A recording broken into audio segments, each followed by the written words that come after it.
Так, бисмилля, алхамдулилля. Бир маселени көрсөтөйүн. Мен мамлекет кызматкерлери менен көп юрист катары көп талаш тартышып, анан көп ишмердүүлүгүн көп байкайм да, күбө болом. Депутаттардын маселеси, айыл өкмөт ошондойчу. Анан бир нерсени байкайбыз да, мамлекеттик кызматкерлер, депутаттар элдин акчасы да могу бюджетте казыналат, ошону кыянат кылган учурлар болот да, кыянат кылган. Бир нецелевое использование же приоритетный эмес маселелерге жумшапчы. Мисалы үчүн мынакей мамлекеттик сатып алуулар расмий порталы бар да, госзакупка. Ушу порталында мисалы үчүн азыр бирөө мага бир нерсе жиберди да, мынакей карап койсоңуз дейт, мынакей берде Таш-Көмүр шаардык муниципалдык менчик департаменти бир конкурс жарыялаптыр. Мынакей реставрация памятника Ленина город Таш-Көмүр дейт. 488 миң сом экен. Бул, по-моему, мындай максимальный немесиби пландаштырылган сумма дейт. Ошол. Балким 1,5 азыраак сумма утуп алышы да мүмкүн, балким. Немеси мөөнөтү, так, адреси Таш-Көмүр 1-Май көчөсүндө. Бул департаменттин телефону. Так. Каерде да турат?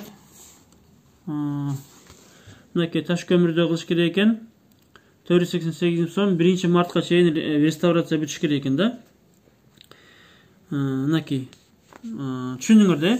Ленин эстелигин эме сүрөтүн көрөбүз, карай койгола, сүрөтү. Бул жанагы атайын сайт бар экен. Ленин статус деген сайт бар экен. Ленин статус деген сайт. Ошо сайтта дүйнө жүзүндөгү Лениндердин эстеликтери бар экен да. Бул жерде баланын сүрөтү бар экен, бетин албай эле коеюн. Мынакей Ленин. Мына эми карагыла ушу Лениндичи. Мына ушу Ленин мынакей астында биягында немелер бар экен, эми мына. Ушунун тегерек четин реставрация деп киши тегиздейт, цементтейт, боёйт, краскалайт дегендейчи, шубайт, жылтыратат дегендей да. Ушу Ленин 488 миң сом дейли, майли 300 миң сомго утуп алсын немелер, майли 350 миңге утуп алсын. Ушул эмне, ушу муктаж бушу, мисалы үчүн да. Канча муктаж жесир жетимдер бар да, ачка отурушат, көмүр жок отурушат, көп ошончо миңдеп саналат, Ушу Таш-Көмүрдөн жөн чыгат эле да. Таш-Көмүр ондой деле бай шаар эмес да. Анан бул ошо депутаттар бекитип атканда, ошо мэриялар бекитип атканда булар эмнеси менен ойлонду, каягы менен ойлонду дейм да.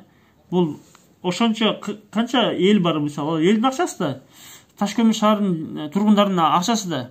Олордун акысы бар жердечи. Бул кыянаттык да. Кыянаттык. Муну адамгерчилик жактан караганда эле кыянаттык.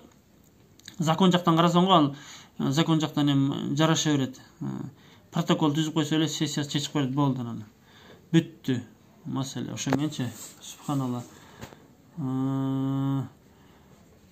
Бул депутаттардын маселесинде мындай экен да, депутаттар эми элди ойлобосочу, ыйман болбосо, элди ойлобосо, Кудайдан коркпосо, каалаган жагын жумшай беришет экен. Бир Сузакта бир айыл өкмөттүн сессиясын көрсөткөн эле, немесинчи, план бюджетин. Көчмөндөр оюна бирөө барып келишине 300 миң сом деп белгиленген экен. Анда бир айыл өкмөттө иштеп кеткен, канча жыл иштеп кеткен бир аялдын 60 жылдык юбилейине 15 миң сом деп бекитишиптир да. Улуу аял юбилей өткөрүп атканына караганда, демек ал кедей жашабайт да, бай турабы? Ошончо кедейлер бар, ошо 15 миң сом ошо жесилерге берип койсо болот. Башка муктаждар бар да, ошо биздин депутат, кээ бир мамлекет кызматкерлер ошо элди ойлошуп кеткен да. Булар каяктан, кимден үлгүн алат, албайт да.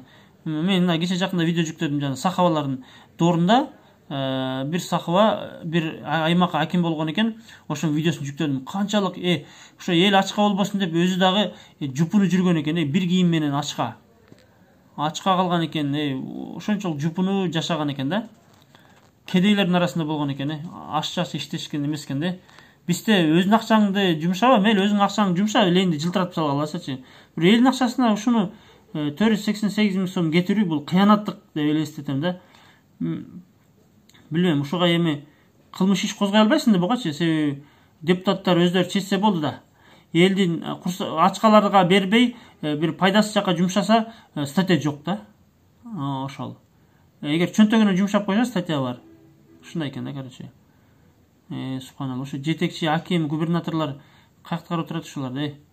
Келлең барбы деп уруш керек да, ошончо ушу мэрлерди, ким ошонун немелердичи сөгүш керек да, сөгүш жарыялаш керек ушуларгачы. Ошончо муктаждар бизден жардам сурашат, кийим кечек өмүрүм жок тиягым жок депчи. Субханалла. Кудай таалам хидаят, түшүнүк, инсаф берсин эми баарыбызга.